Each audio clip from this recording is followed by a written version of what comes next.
Hola seguidores. Bienvenidos a otra de las conversaciones en español sobre el trilema energético.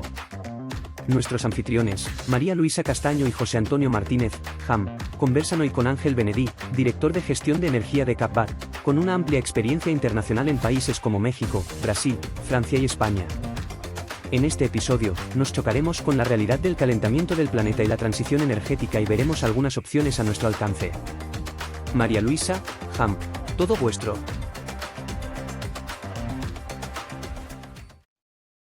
Gracias, Teo. Bienvenido, Ángel, al podcast del Trilema Energético. Muchas gracias, es un placer estar hoy con vosotros. Bienvenido, Ángel. Como a todos los invitados, te pedimos que compartas con nosotros y con los oyentes un dato que te parezca relevante con este trilema energético al que nos enfrentamos. Muy bien, pues yo os quería proponer un dato aportado por la Agencia Internacional de la Energía en un informe publicado al inicio de este año, que dice que el incremento de emisiones de CO2 mundial con respecto del año anterior ha sido del 1,1% en 2023 con respecto de 2022. Es decir, Ángel, que están creciendo las emisiones de CO2 a pesar de todo el esfuerzo que estamos haciendo para disminuirlas. Pero este dato dices que es global. ¿Es homogéneo en los distintos países o hay diferencias entre ellos? Efectivamente, es un dato global mundial y el comportamiento es diferente por zonas. En India y en China sí ha habido un incremento de emisiones con respecto de las del año anterior, del año 22, fundamentalmente debido al crecimiento de la actividad económica y a la menor generación hidráulica en estos dos países. Sin embargo, en Estados Unidos y en Europa sí se ha producido una reducción de las emisiones de 2023 con respecto de 2022. Y las razones de las reducciones pues, han sido fundamentalmente la mayor generación con renovables, el cambio de combustibles de carbón a gas y la eficiencia energética, que ya está empezando a tener su efecto en el resultado de las acciones emprendidas por los industriales. A algún otro invitado le hemos preguntado su opinión sobre alguien muy relevante en la industria como Larry Fink, el CEO de BlackRock, con su pragmatismo energético y otro concepto que se citaba hace unos días en el 12º evento anual de energía de SADE, de la prima verde. ¿Qué opinas del pragmatismo energético y de este concepto? El pragmatismo energético que mencionas básicamente se refiere a la necesidad de entender que no solamente tenemos que mirar la sostenibilidad medioambiental, sino también, y está íntimamente ligado, es uno de los vértices del trilema, la seguridad energética. Como decía antes, India y China, asociado a su crecimiento económico, tienen un incremento de emisiones porque el parque de generación que tienen hoy pues quema combustibles fósiles. Ellos no pueden hacer un cambio muy rápido del sistema actual de generación a un sistema limpio, lo necesitan. Pero Larry Fink, por ejemplo, no solamente hacía mención a estos países, hacía mención a Alemania. Y decía, Alemania decidió en su momento renunciar a las nucleares y cuando se produjo la crisis de la guerra de Ucrania, pues dejó de tener suministro de gas ruso. Y Alemania se vio obligada a invertir rápidamente en entradas para gas natural licuado que le permitiesen el poder atender sus necesidades de energía. Entonces, no estamos solamente hablando de países en desarrollo, también en casos como Alemania, es necesario, y yo creo que esta es un poco la idea, entender que no se trata de renovables o fósiles, sino que tenemos que entender que va a haber un periodo largo de coexistencia y esto a pesar de que estemos haciendo todos los esfuerzos por intentar descarbonizarnos. Van de la mano y de hecho no solamente necesitamos coexistir con los combustibles fósiles, sino también a las industrias que tradicionalmente han sido de oil and gas, a las petroleras. Ellas son pieza fundamental en conseguir esta descarbonización y esta evolución de la transición energética, porque van a ser las empresas que produzcan los biocombustibles del futuro. Y son empresas que además están haciendo muchas inversiones pioneras en proyectos de captura de carbono. Y, por ejemplo, ayer mismo veía una noticia de 12 petroleras muy grandes, entre ellas Repsol, que iban a constituir un fondo precisamente para poder fomentar estas tecnologías de captura de carbono. Entonces, el concepto de pragmatismo energético realmente quiere decir que no es razonable, no es creíble pensar que vamos a ser capaces de poder hacer una transición en la que el no contar con los combustibles fósiles vaya al ritmo que se querría. Vamos a tener que tener un tiempo de coexistencia. Pero has dicho una palabra que me ha despertado una pregunta que no me resisto a dejarte de preguntar. Efectivamente, vamos a tener que convivir con los combustibles fósiles, pero ¿no te parece que hay una contradicción entre seguir consumiendo combustibles fósiles que sabemos que emiten CO2 y cerrar las nucleares, que no emiten CO2? A mí personalmente me provoca una contradicción. ¿Cuál es tu opinión al respecto? Sí, fíjate, ayer justo yo tenía una comida con un amigo austriaco que me decía, tiene muchos amigos en Alemania, me decía, pensamos que es posible que se vuelva a plantear el debate de recuperar las nucleares. Si tú tienes el problema como de que te quedas sin gas ruso y el carbón tiene poco a poco que desaparecer, entonces necesitas sí o sí del gas o replantearte el poder recuperar las nucleares. Entonces, efectivamente, yo creo que como una de las posibles medidas para poder tener una generación de energía que no tenga emisiones de CO2, pues, por ejemplo, en China está habiendo un esfuerzo de inversión enorme en generación eléctrica, no solamente con renovables, sino también con grupos nucleares. Yo creo que todas las contribuciones a la reducción de emisiones tienen que ser consideradas. Que en ese sentido, creo que la neutralidad tecnológica, un poco combinación de todas las medidas que ayuden a reducir las emisiones, van a necesitarse.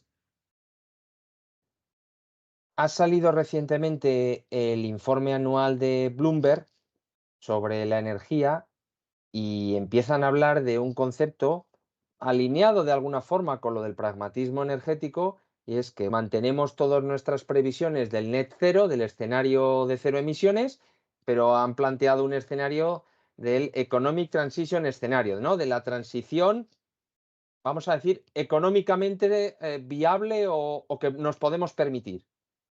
Jo, ¿esto no cambia un poco el mensaje político oficial de Viva lo Verde?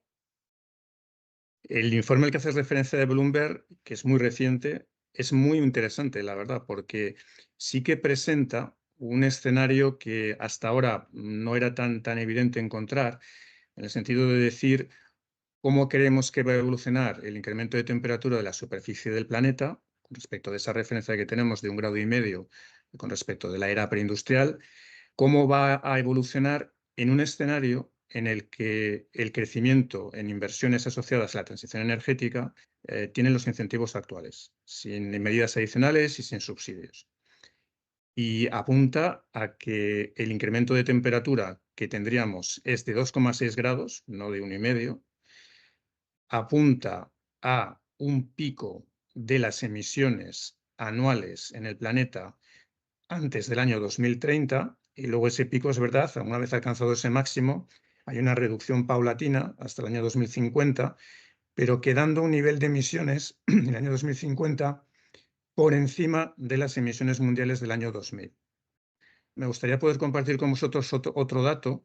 En el panel intergubernamental del cambio climático, que depende del Programa de Naciones Unidas para el Medio Ambiente, se hizo un estudio en el que se tenía una proyección de cuáles serían las emisiones, la acumulación de emisiones de concentración de CO2 en la atmósfera que nos podríamos permitir, digamos, para poder tener un incremento de temperatura de 1,5 grados en el planeta, en la superficie del planeta.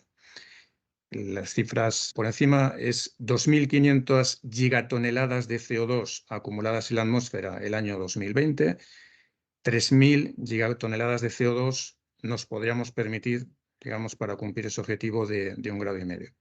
Hoy, el año 2023, las emisiones que tenemos globales son de 37 gigatoneladas.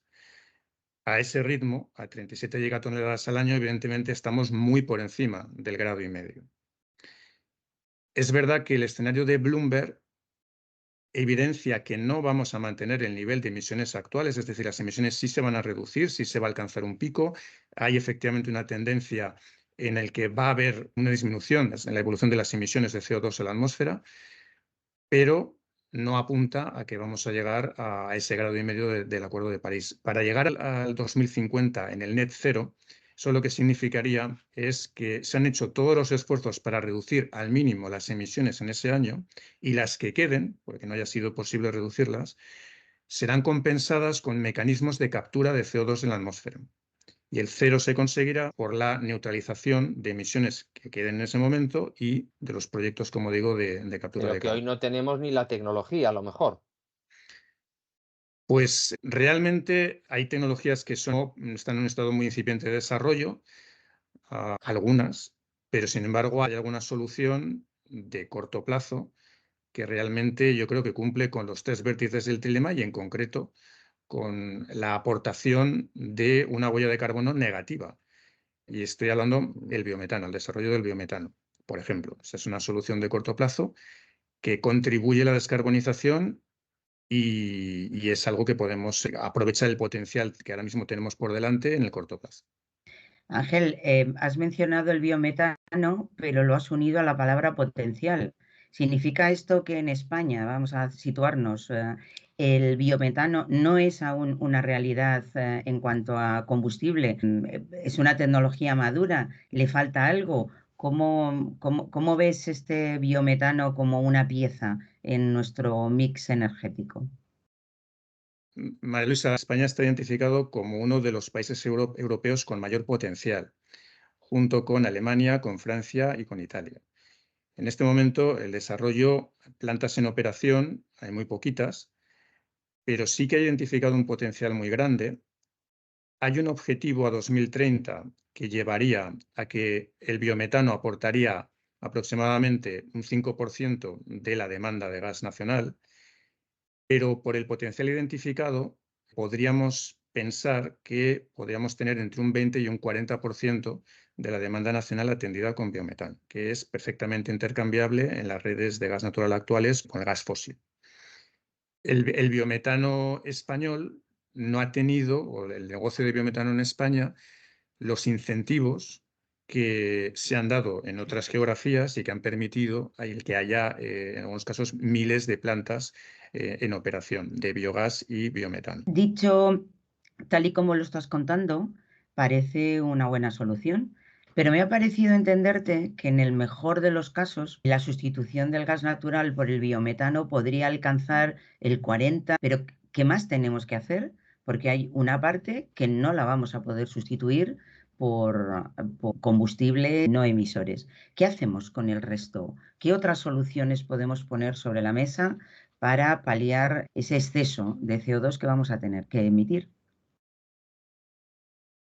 Junto con el biometano, otro de los gases renovables que contribuirá a la descarbonización es el hidrógeno. El hidrógeno también tiene su papel a jugar para descarbonizar.